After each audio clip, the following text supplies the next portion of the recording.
The first frost of October 1878 came 3 weeks early, and it was the frost, more than anything else, that convinced Mabel Winslow she was about to lose everything she had left in the world.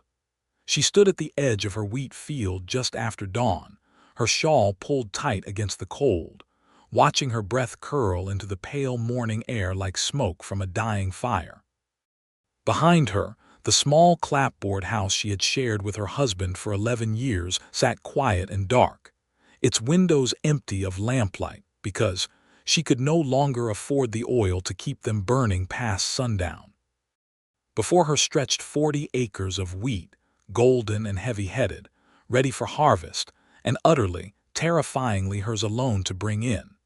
She was 34 years old, and she had buried her husband Thomas Winslow 2 years before, thrown from a wagon when the axle snapped on the road to Millbrook. Since that day, the town that had once known her as Mrs. Winslow, the schoolteacher's wife, the woman who brought pies to every social and sang alto in the church choir, had slowly, quietly, and almost without anyone intending it, forgotten her. She had watched it happen the way one watches a wound close over, painless and strange, until one Sunday the new minister had called her, the widow woman out on the Millbrook Road, from the pulpit, not unkindly, but as though her name had simply slipped from the town's collective memory like water through cupped hands. Now the bank in Millbrook held a note against her land, due the first week of November, and if she could not bring in this harvest and sell it, she would lose the only thing Thomas had left her. She had no sons grown enough to help, no brothers nearby, and the hired men who used to come through each autumn had found better wages on the larger spreads to the west. She had exactly 11 days to cut, thresh, and haul 40 acres of wheat by herself, and the frost meant that every day she waited now was a day closer to losing the crop to rot or ruin. She was still standing there, doing sums in her head that refused to come out in her favor, when she heard the sound of a horse laboring up the rutted road from town, and a man's voice, low and rough with pain, cursing softly under his breath. Marcus Norris had not meant to fall off his horse in front of a stranger's farm. He had not meant to fall off his horse at all, but the mare had shied at a rattlesnake sunning itself on the road, and he had gone over her shoulder and landed hard on his left leg, and now he could not put weight on it without the world going white and sick at the edges. He was 38 years old, a cattle drover by trade, riding north from Texas with a small herd he had been paid to bring to the railhead in Abilene, and he had drifted east off his planned route after a dispute with his trail boss left him without wages and without a job. He had $15 in his pocket, a good horse, a Winchester rifle, and a leg that was rapidly swelling inside his boot.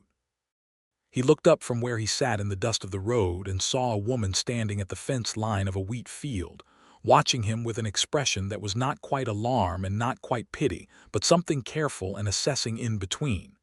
"Ma'am," he said, touching the brim of his hat though he was sitting in the dirt, "I don't suppose you'd have a well nearby. My leg's gone and done something foolish." Mabel looked at him for a long moment. She had learned, in 2 years of living alone on the edge of a town that no longer saw her, to be careful of strangers and careful of her own softness, which had a way of costing her more than she could afford. But the man's face was drawn tight with genuine pain, and his horse stood patiently beside him with the loyal stillness of an animal that trusted its rider even when the rider could not stand. "You'll want more than water," she said finally. "That leg looks broken or close to it." "Feels closer to close," Marcus admitted, and there was a wry twist to his mouth even through the pain that made her think, unexpectedly, of her husband, who had always found some small joke to make even in hard moments. She helped him up, surprised at her own strength when she braced his weight against her shoulder, and got him as far as the porch steps of her house before he had to sit again, his face gray and sweating despite the cold. She set his leg as best she could, having watched her father do the same for a hired man once, long ago in Ohio, and bound it tight with strips of an old petticoat and 2 flat boards torn from a fruit crate. "It is not broken clean through," she told him, but you will not be riding anywhere for a week, maybe two." "I don't have 2 weeks to spare, ma'am," Marcus said, wincing as she tied the last strip. "I don't have much of anything to spare, if I'm honest with you." "Neither do I," Mabel said, and there was something so plain and unadorned in the way she said it that Marcus looked up at her properly for the first time, taking in the shadows beneath her eyes, the thinness of her wrists, the wheat field beyond the fence that stretched gold and heavy and utterly unharvested. "That your crop out there?" he asked. "It is. Looks like a fine one." "It is the only one," she said. "And I have 11 days to bring it in myself, or the bank in town takes the land out from under me." Marcus was quiet a moment, looking out at the field, then back at her face, then down at his own useless legs stretched out before him on her porch steps. "Seems to me," he said slowly, "that we are each of us in a fix the other might be able to help with. I can't walk, but I've got 2 good arms and I know wheat, having worked a harvest crew in my younger days before I ever thought of cattle. You've got a crop that needs bringing in, and from the look of things, nobody to help you bring it. I'll work for my keep and a place to mend if you'll have me." Mabel studied him. He was not a young man, though he was not old either, his face weathered by sun and hard living, but his eyes clear and steady in a way that made her think he was telling her the truth, or as much of it as a stranger owed another stranger. She thought of the 11 days ticking down, of the bank manager, Mr. Hollies, and his cold, polite certainty that she would fail, of the way the whole town had simply stopped seeing her. "I have very little to pay you," she said. "I did not ask for pay. I asked for keep and a place to mend, and maybe some of that bread I can smell baking inside." "There is no bread baking. I have not had flour to spare for bread in a month." Something in Marcus's face changed then, a flicker of understanding passing over it, and he did not say anything foolish like an apology, which Mabel appreciated more than she could have said. He simply nodded, as though filing the information away for later use, and said, "Then we had better get that wheat in quick, hadn't we, so there is flour again." It was, Mabel would think much later, looking back on it, the moment the whole shape of her life bent quietly onto a new road, though she did not feel it happening at the time. At the time she only felt tired and cautiously hopeful, and unwilling to trust the hope too much. She helped him inside to the small room that had been Thomas's study, cleared the cot that had stood there since her husband's brother visited 2 summers before he died, and left Marcus to rest while she went back out to look at her field with new eyes, wondering if one crippled cowboy and one exhausted widow could truly bring in 40 acres in 11 days.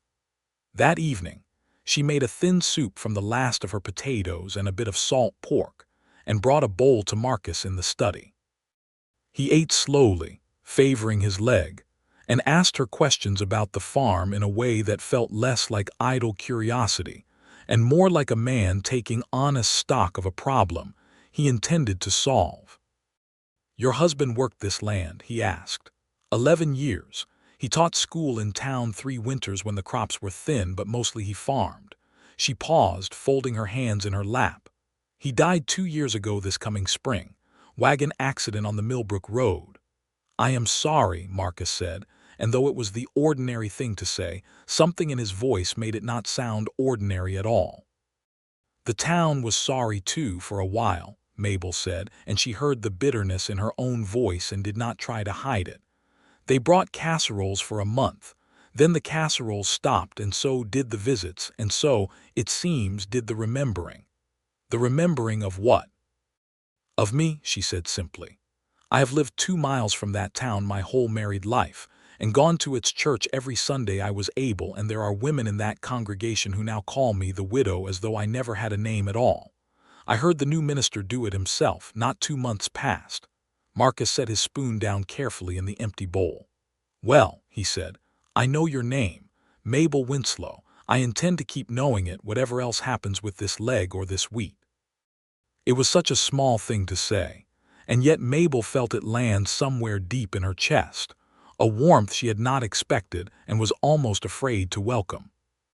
She busied herself gathering the bowl and did not answer, but she noticed, walking back to the kitchen, that her step felt lighter than it had in longer than she could remember. The next morning, despite her protests, Marcus insisted on being carried out to the field on a makeshift crutch fashioned from a hay fork handle, where he sat on an overturned crate at the edge of the standing wheat and directed the binding of the sheaves while Mabel swung the scythe. It was slow, awkward work at first, her arms unused to the long, steady rhythm of cutting, blisters rising on her palms by mid-morning, but Marcus talked her through the motion, showed her how to let her hips carry the swing instead of her shoulders, how to keep the blade low and even. "You have done this before," she said, pausing to wipe sweat from her brow despite the cold. "Summers, when I was young, before the war took me west and cattle took me further west still. My father had a farm in Missouri. Wheat same as this. I have not swung a scythe in near 20 years, but the arms remember, even when the man tries to forget. Why did you leave it, the farm?" Marcus was quiet a moment, watching her work rather than answering right away. "There was a woman," he said finally. "Before the war, we were to be married. She did not wait for me to come home, and by the time I did, the farm had been sold out from under my family for taxes, and there was nothing left to come home to. I have been drifting since, cattle mostly, because a man can drift on a horse in a way he cannot on foot, and because it is easier to keep moving than to stand still and remember what he lost." Mabel said nothing for a while, only bent back to the scythe, but she found herself thinking about the woman who had not waited, and wondering what kind of foolishness could let a man like this one go. They worked that way for 3 days, Mabel cutting and binding under Marcus's direction, his leg propped and useless but his hands still strong enough to help tie the sheaves he could reach, his voice steady and encouraging through the long, aching hours. By the 4th day his leg had improved enough that he could stand on it with the crutch, and he began to work the far rows himself, slow and limping but determined, refusing her insistence that he rest. "I did not come here to lie on a cot and watch a woman half my size do a man's work alone," he told her when she scolded him for pushing too hard. "I have my pride, Mrs. Winslow, same as you have yours." "It is Mabel," she said. "If you are going to argue with me about my own field, you might as well use my name." He smiled at that, the first full smile she had seen from him, and something in her chest turned over slow and warm, like bread rising in a cold kitchen. "Mabel," he said, testing the shape of it. "All right then, Marcus." The frost held off mercifully, though the nights grew colder and Mabel took to leaving an extra blanket outside the study door each evening without quite admitting to herself why she did it. They fell into a rhythm, waking before dawn, working until the light failed, eating a thin supper together at the kitchen table where they talked more each night than Mabel had talked to another living soul in 2 years. She told him about Thomas, about the good years and the hard ones, about the son they had lost as an infant 6 years into their marriage and never spoken of again to another soul because the grief had been too large for words. Marcus told her about the war, about the friends he had buried, about the years of cattle drives that had taken him from Texas to Kansas and back again more times than he could count, always moving, never quite arriving anywhere that felt like home. "Do you ever think of stopping?" Mabel asked him one night, the lamp between them burning low, the last of the coffee gone cold in their cups. "I have thought of it," Marcus admitted. "But a man needs a reason to stop, same as he needs a reason to keep moving. I have not had much cause to think there was a place waiting for me, not for a long while." Mabel did not answer that, but she felt the weight of it settle in the room between them, and when Marcus reached across the table and covered her work-roughened hand with his own, she did not pull away. By the 8th day, they had cut and bound nearly 30 of the 40 acres, and Mabel allowed herself, for the first time, to believe they might actually make it. But that night the sky to the west turned a strange green-gray color that Marcus, watching from the porch, did not like at all. "Hail," he said grimly. "That sky means hail, and soon, unless I have lost every instinct I ever had about weather." "How soon?" "Tonight, most likely. Maybe an hour, maybe less." Mabel felt her stomach drop. 10 acres still stood uncut, and if hail flattened it, there would be nothing left to bring in at all, and everything they had done these past 8 days would count for nothing. "We cannot cut 10 acres in an hour," she said, hearing the panic rising in her own voice. "No," Marcus agreed. "But we can cover what is already bound and shocked, and pray the standing grain bends more than it breaks. Get every tarp and blanket and feed sack you own, Mabel. We are going to work faster than either of us has ever worked in our lives." What followed was, Mabel would later think, one of the strangest and most desperate hours of her life, made stranger and more desperate by how much she found herself, even in the fear of it, glad not to be facing it alone. They worked side by side in the gathering dark, Marcus limping between the shocks of bound wheat, throwing every scrap of canvas and cloth they owned over the gathered sheaves, while Mabel raced to bring the last of the loose grain into the barn.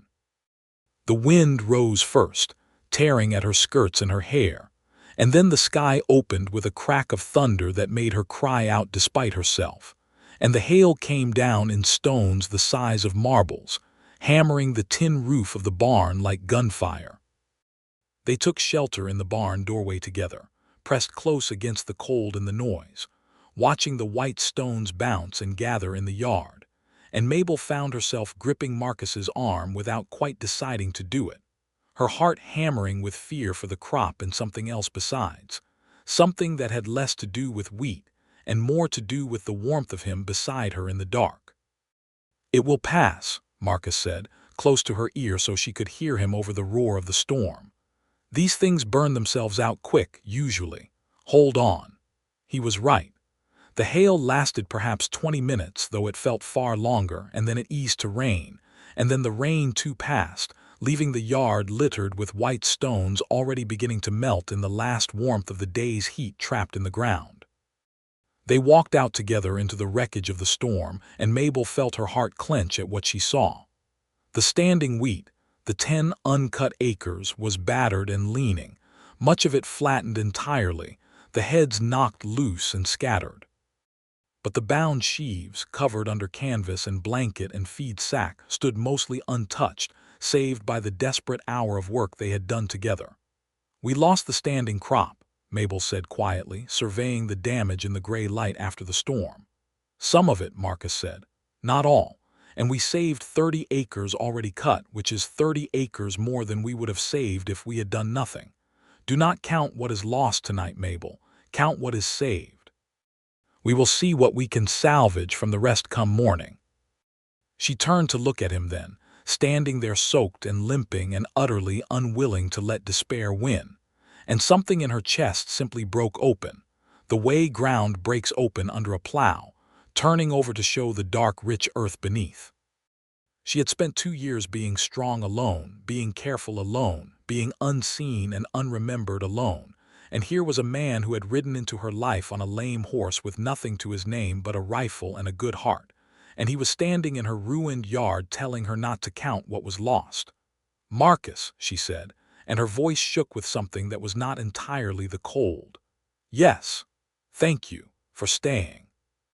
He looked at her for a long moment, rain still dripping from the brim of his hat, and then he reached out and brushed a strand of wet hair from her face with a gentleness that made her breath catch.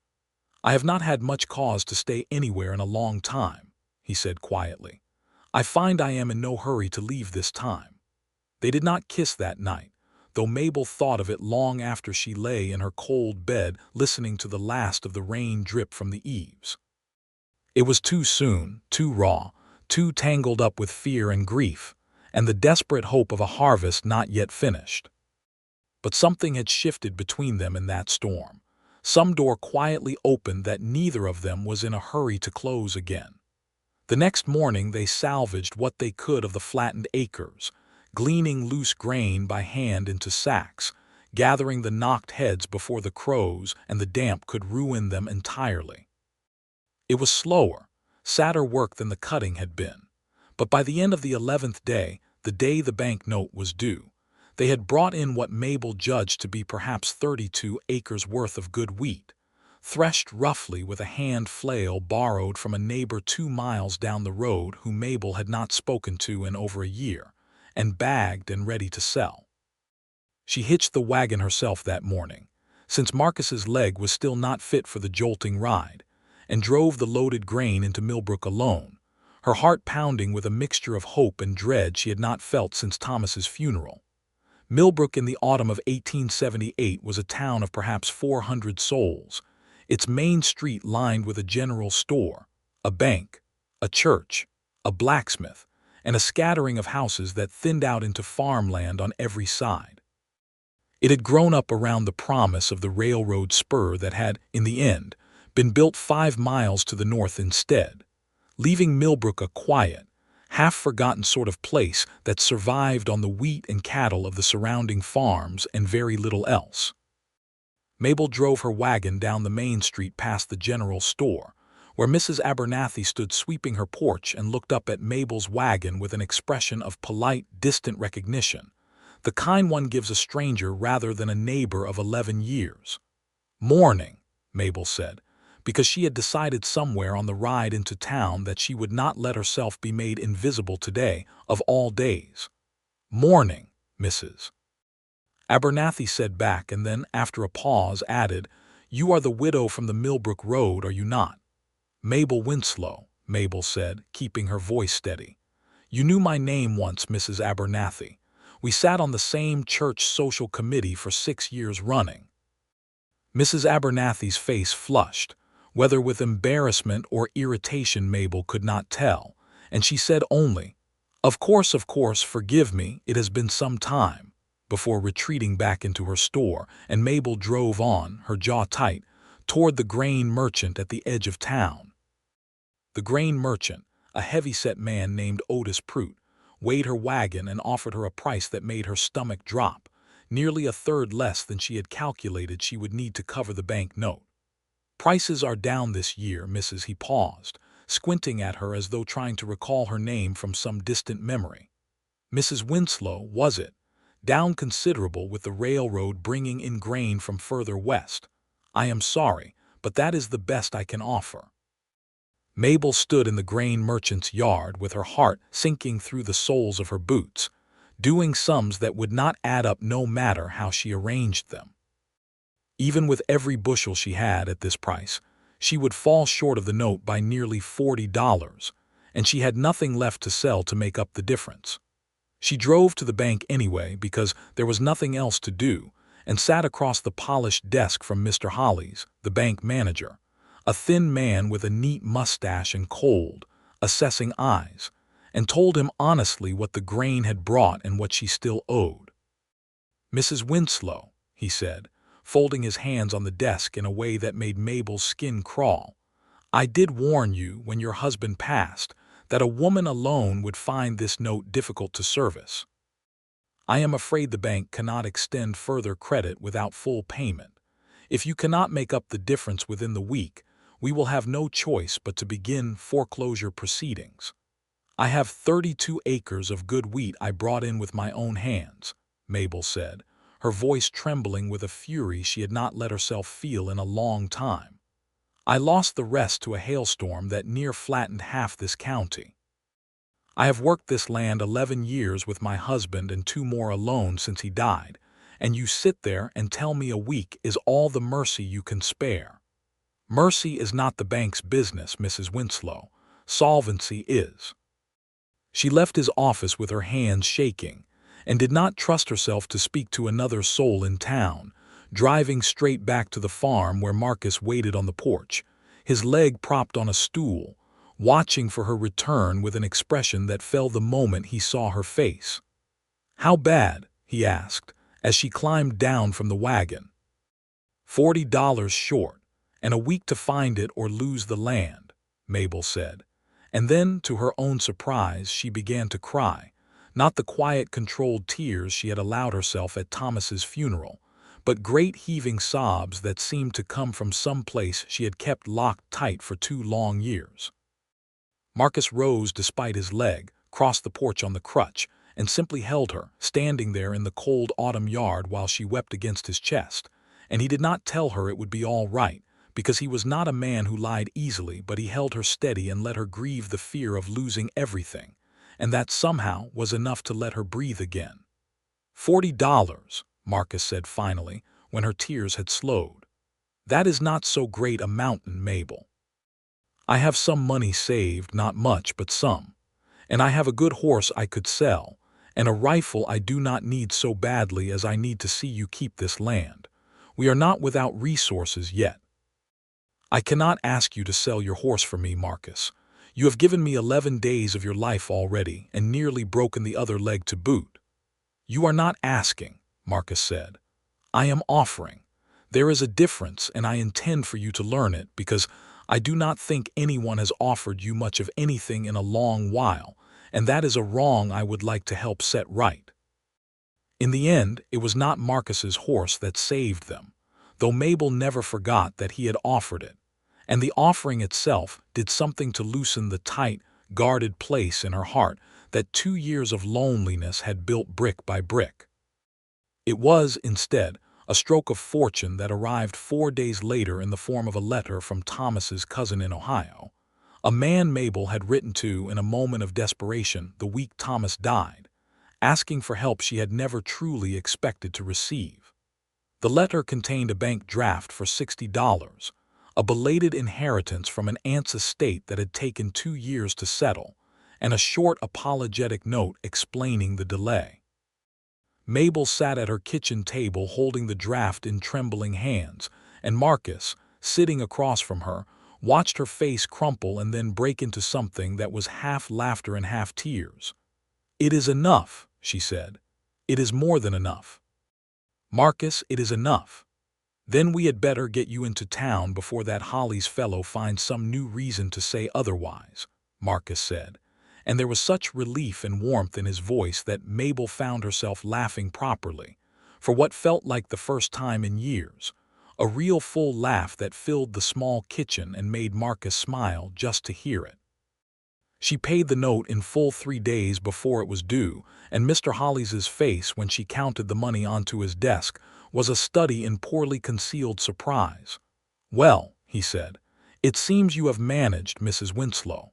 "I have," Mabel said, and she looked him steady in the eye. "And I would ask Mr.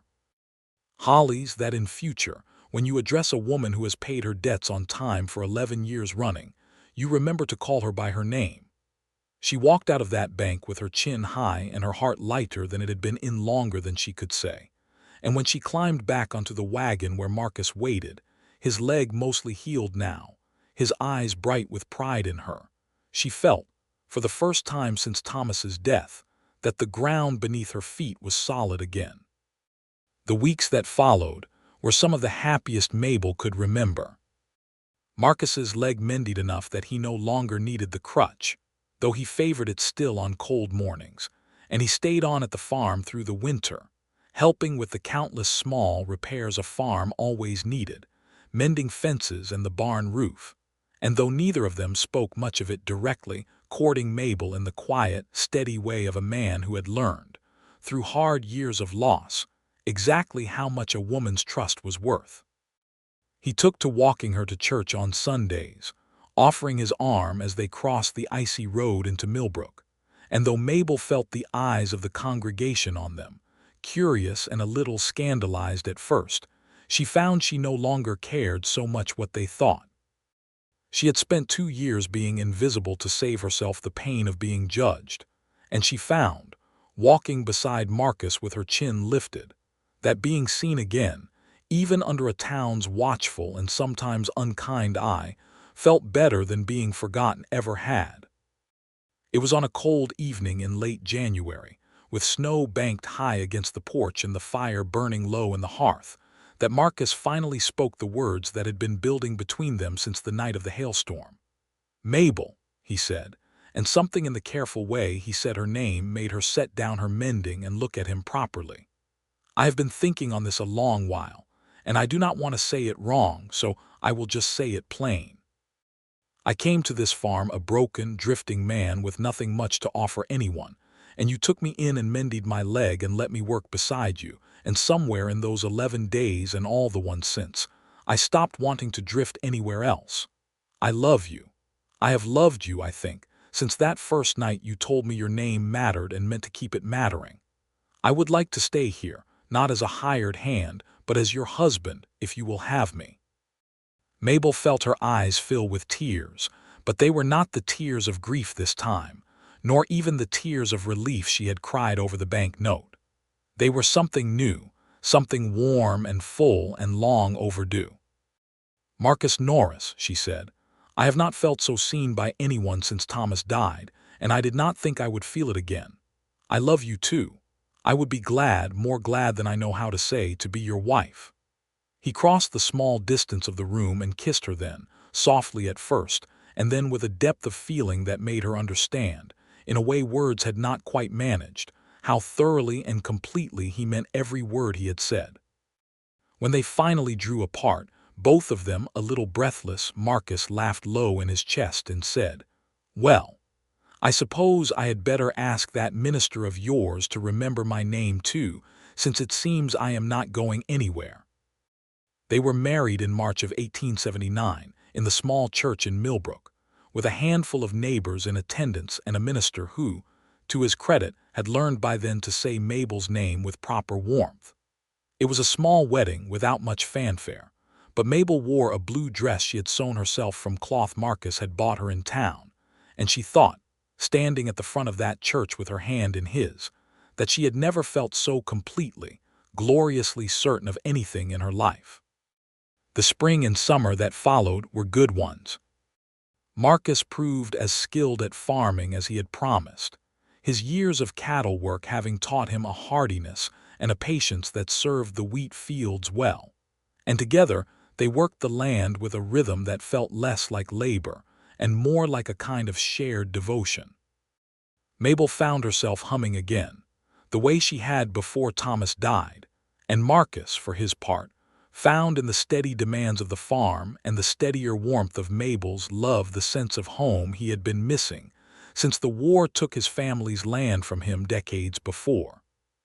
But it was the harvest of 1879, the year after their marriage, that would come to be remembered in Millbrook for years afterward, and it began with a disaster no one in the town saw coming. The summer had been a hard one across the whole county, a drought settling in from June onward that shriveled the wheat in nearly every field for miles, the sky staying stubbornly, cruelly clear week after week when the crops most needed rain. Mabel and Marcus's farm, sitting slightly lower in a natural swale that caught what little moisture there was, along with careful irrigation Marcus had rigged from the creek that ran along the property's eastern edge, fared better than most, though even their yield was thinner than the year before. Across the rest of the county, farmers watched their wheat wither in the fields, and by August it was clear that Millbrook and the farms around it were facing the leanest harvest anyone could remember. Then, in the second week of September, disaster compounded disaster. A fire broke out in the grain elevator at the edge of town, started, it was later determined, by a spark from the blacksmith's forge carried on a dry wind, and it burned through the night despite the town's best efforts with bucket brigades and wet sacking, destroying nearly the entire stored surplus that Millbrook had been counting on to see it through the coming winter. The general store's own reserves went up with it. Along with the seed grain, several farmers had been storing there for next spring's planting. Mabel stood with Marcus on the ridge above their farm the night of the fire, watching the orange glow on the horizon where the town lay, and felt her heart clench with a fear that was, strangely, not for herself. "That is the whole town's grain," she said quietly. "Everything they had put by." "It is," Marcus agreed grimly. "And with the drought already thinning every other harvest in the county, I do not know what they will do for flour come winter."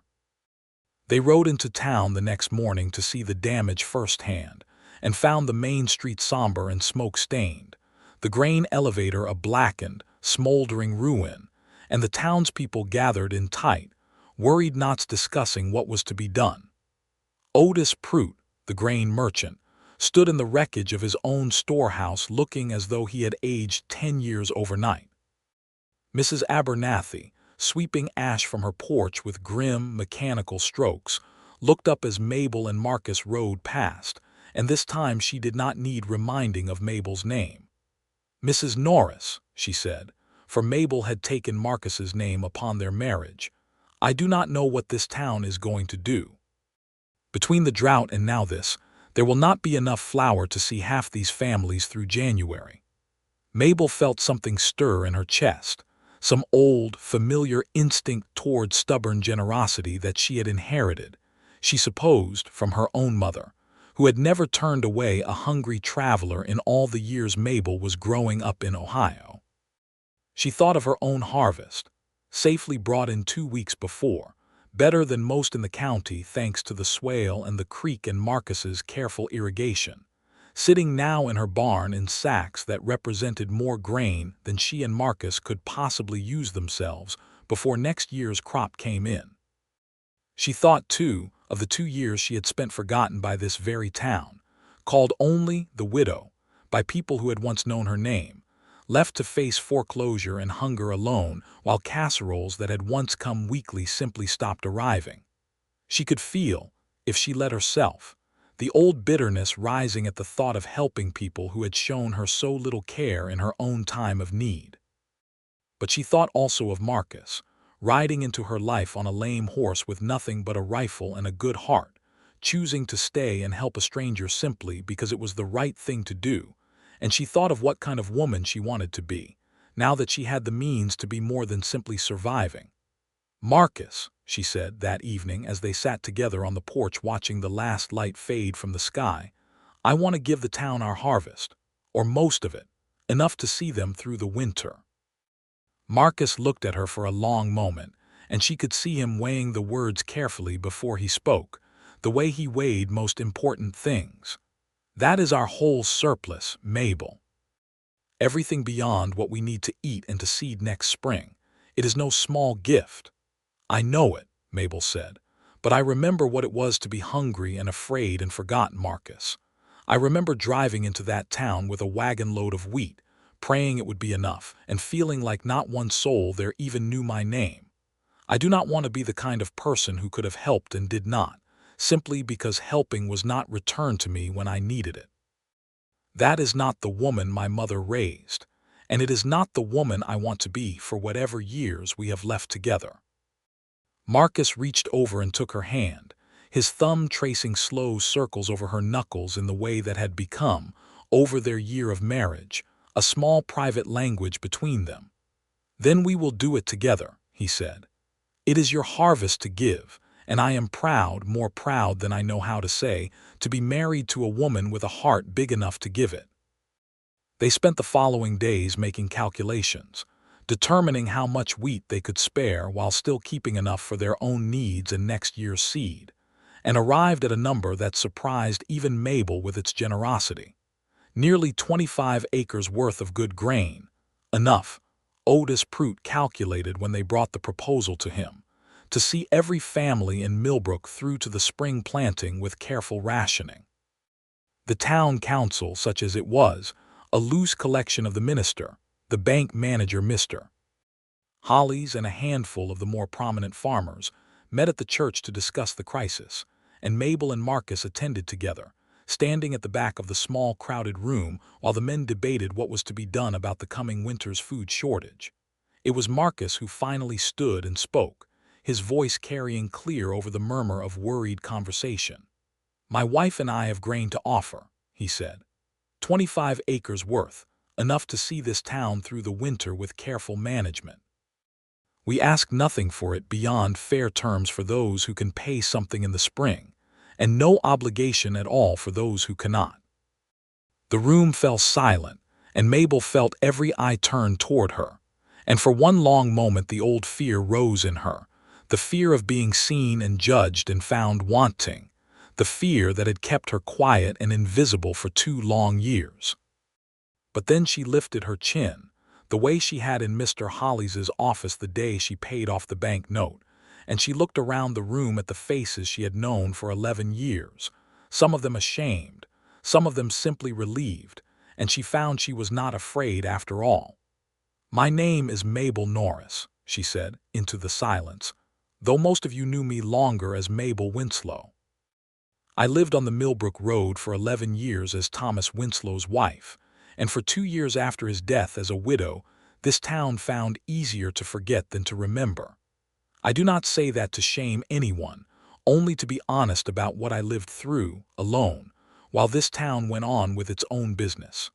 I do not offer this grain because I owe this town anything.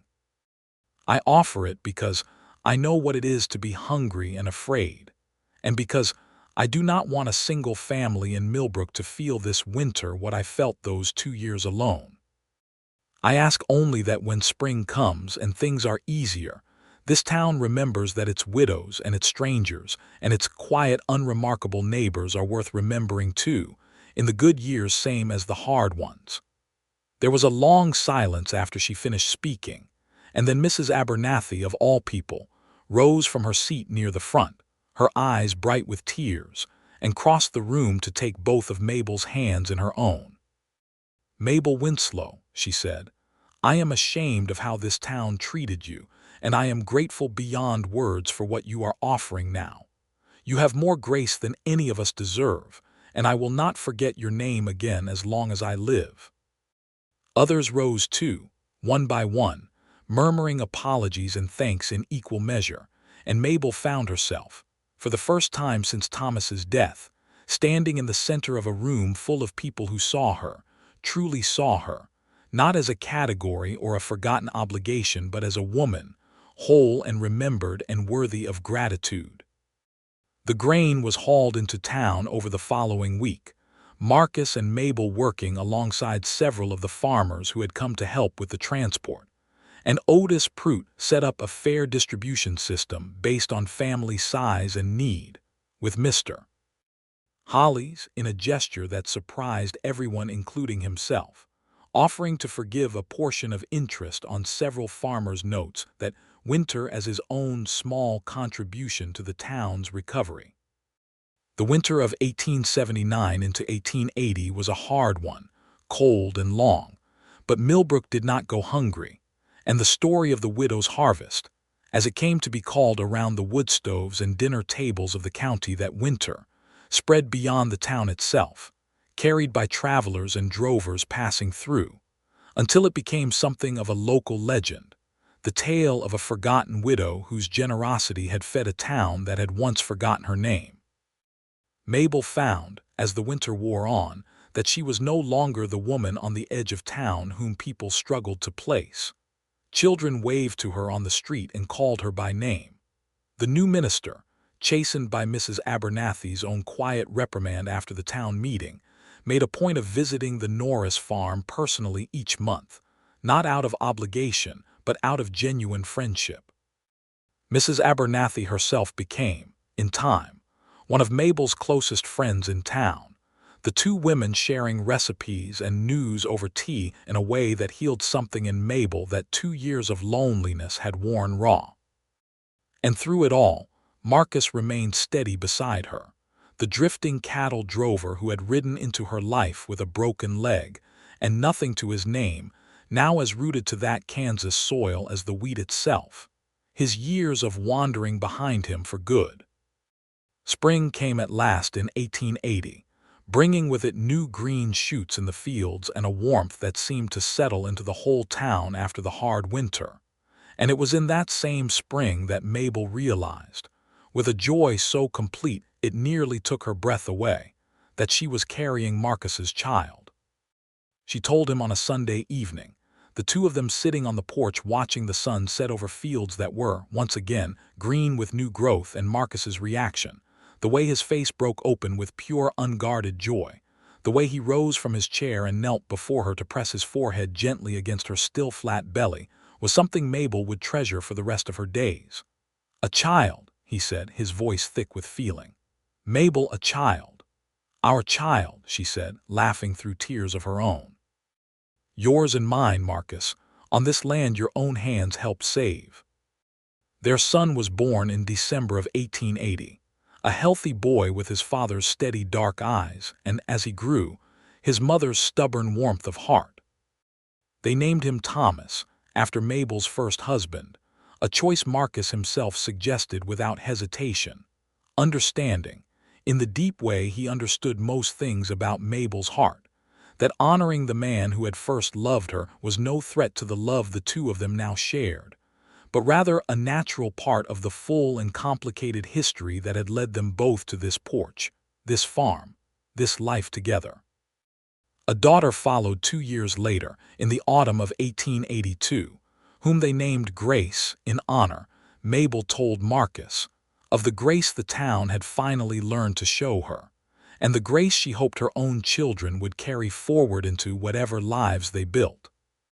Grace was born with her mother's fair hair and her father's easy laugh, and by the time she was old enough to toddle after her older brother through the wheat fields each summer, the farm had become something neither Mabel nor Marcus could have imagined in those first desperate 11 days of the harvest that had first brought them together. The farm prospered in the years that followed, not through any sudden fortune, but through the steady, patient work of two people who had each learned, in their own hard ways, the value of not taking a single good harvest for granted. Marcus expanded the irrigation from the creek to cover more acreage, and taught young Thomas, as soon as he was old enough to hold a scythe, the same rhythm his own father had once taught him in Missouri, the hip-driven swing that let the arms carry the work without exhausting them. Mabel, for her part, became something of a fixture in Millbrook's community life once more. Not the invisible widow of the Millbrook Road, but Mabel Norris, respected and beloved, known for her generosity and her quiet, steady strength. The woman whose last desperate harvest as a widow had, in the end, fed a whole town through its hardest winter. Mr. Hollis, in time, became almost a friend, softened by the years and by his own quiet gratitude for the way Mabel's generosity had eased the burden on so many of his bank's own borrowers that hard winter of 1879. He never quite lost his careful banker's manner, but he never again forgot to call Mabel by her proper name, and he stood as a witness, some years later, at young Thomas's own wedding, a small gesture that meant more to Mabel than the old banker perhaps ever fully understood. Otis Prout continued to run the grain trade in Millbrook for another decade, and told the story of the widow's harvest to every new farmer who came through his doors, until the tale took on the polished, well-worn quality of local legend, embellished here and there with details that grew in the telling, though the heart of it, the widow who gave when she owed nothing, and the cowboy who stayed when he could have ridden on, remained always true to what had actually happened. Mabel and Marcus grew old together on that farm, watching their children grow, watching the town of Millbrook itself grow slowly around them as the railroad finally extended its spur line through the county in 1885, bringing new families and new prosperity that the old widow's harvest of 1879 had, in its own quiet way, helped the town survive long enough to see. They added to the farmhouse over the years, a new wing for the growing family, a proper parlor where Mabel could host the church social committee she eventually rejoined, this time never again forgotten or overlooked. On the 10th anniversary of their marriage, in March of 1889, Marcus took Mabel by the hand and walked her out to the edge of the same wheat field where they had first met, where he had sat with a broken leg on an overturned crate and taught her the rhythm of the scythe, and where, 10 years before, they had huddled together in a barn doorway watching hail destroy half a season's work and somehow, against all reasonable fear, found the courage to hope anyway. "Do you remember," Marcus said, "the night of the hailstorm when I told you not to count what was lost, only what was saved?" "I remember," Mabel said, leaning her head against his shoulder, the way she had learned to do so easily over the years that it no longer felt like a choice at all, simply the natural resting place of her body against his. "I have thought of that night often, Marcus. It taught me something I did not know I needed to learn." "What was that?" "That grief and fear do not have to be the last word on a story. That a person can lose nearly everything and still find, if she is brave enough and patient enough, something worth saving underneath the wreckage." Marcus turned to face her fully then, his weathered hands coming up to cradle her face with a tenderness that had not dimmed with the years, if anything grown deeper and more certain with each season they had weathered together. "I rode onto this land a broken, drifting man," he said, with nothing to offer but a lame leg and an empty future. You gave me a reason to stop drifting, Mabel Winslow Norris. You gave me a home and a family, and a love I did not believe, after everything I had lost in my younger years, I would ever be lucky enough to find again. And you gave me back my name, Mabel said, her voice thick with the fullness of 10 years of shared life, when this whole town had forgotten it. You saw me, Marcus, when no one else did, and you never once let me forget from that very first night that I mattered, that my name mattered, that my life was worth fighting for even when everyone around me had stopped believing it. They stood together at the edge of that wheat field as the sun began to set behind them, painting the young green shoots of that season's crop in soft gold light. Two children's laughter drifting across the yard from where Thomas and Grace played near the barn. And Mabel thought, with a certainty that filled her whole chest, that whatever else life might bring in the years ahead, she had already received the greatest harvest of her life, not in bushels of wheat, but in the steady, faithful love of the man beside her. And the town that had, in the end, learned to remember her name not out of obligation, but out of genuine gratitude and care. They had two more children in the years that followed, a second son named Henry, born in 1885, sturdy and quiet like his father, and a final daughter, Eliza, born in 1888, who grew up hearing the story of her parents' first harvest together told and retold at the supper table each autumn, until she knew every detail of the hailstorm and the bank note and the fire in the grain elevator as well as she knew her own name. The farm passed in time to young Thomas, who married a Millbrook girl named Sarah Prout, Otis Prout's own granddaughter, in a wedding that the whole town turned out to celebrate, a fitting continuation of the connection between the two families that had begun with a desperate wagon load of grain back in 1878. Grace grew up to become a school teacher, much like Thomas Winslow himself had once been in his leaner years, teaching in the very schoolhouse Mabel had once attended socials at as a young bride, and she often told her own students the story of her mother's harvest as a lesson in the value of generosity, even toward those who had shown little of it themselves. Marcus Norris lived to see his grandchildren born, to watch the wheat fields he had first helped save with a broken leg and a borrowed crutch grow and change and pass down through another generation. And he never, in all his years on that Kansas farm, forgot the particular gratitude of a man who had spent decades drifting before finally, at 38 years old, finding the one piece of ground and the one woman worth staying for. Mabel, for her part, never again felt the particular ache of being forgot that had haunted those 2 lonely years of her widowhood. She had learned, through the hardest harvest of her life, that a name remembered is a gift not everyone thinks to give, and she made it her own quiet mission, for the rest of her long life in Millbrook, to remember the names of every widow and stranger and quiet, unremarkable neighbor who crossed her path, to offer the kind of generosity she herself had once so desperately needed and so rarely received.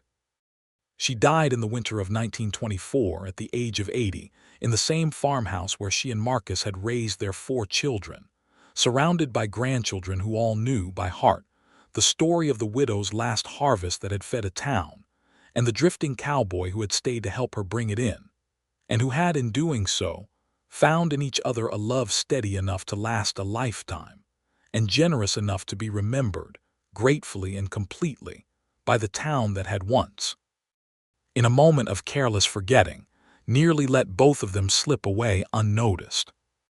Marcus had gone before her in the spring of 1919, and it was said around Millbrook in the years after that Mabel visited his grave every single day the weather allowed, walking the same road she had once driven a desperate wagon load of wheat down, past a bank that had long since learned her name and never forgot it again, past a grain elevator rebuilt twice over the decades, past a church where her grandchildren were baptized, and her great-grandchildren in time would be baptized too.